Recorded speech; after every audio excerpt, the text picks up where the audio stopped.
Iranian President Hassan Rouhani said on Saturday the United States was more isolated than ever over sanctions against Iran, even among its allies. Rouhani, in remarks carried live on state television, spoke after meeting the heads of parliament and the judiciary.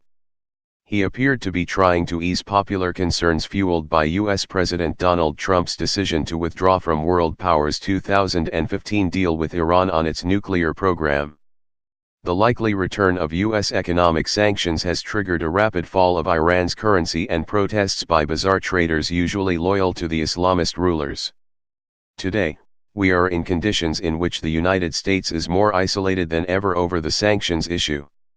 America's illegal actions have even isolated it among its own allies, as we just saw, Rouhani said, referring to protests held in Britain against Trump's visit there.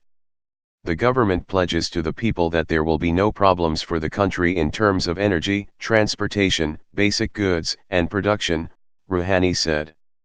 Separately, a clerical body tasked with vetting legislation rejected legal reforms proposed by Parliament to bring Iran into line with global money laundering norms, the state news agency IRNA reported.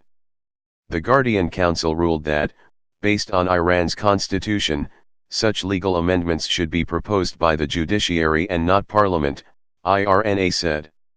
If Parliament insists on its proposal, the issue can be decided by the Expediency Council, which can rule in disputes between Parliament and the Guardian Council.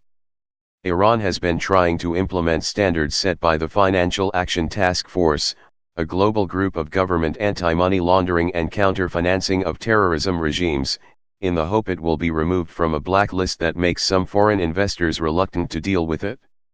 In late June, FATF said Iran had until October to complete the reforms or face consequences that could further deter investors from the country, which already faces a likely return of U.S. sanctions.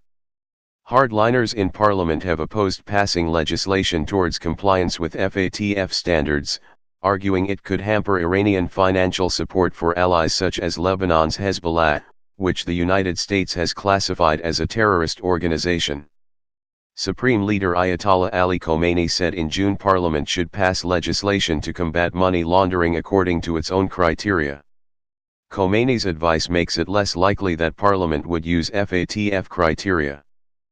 Foreign businesses say a bill that includes FATF guidelines is essential if they are to increase investment.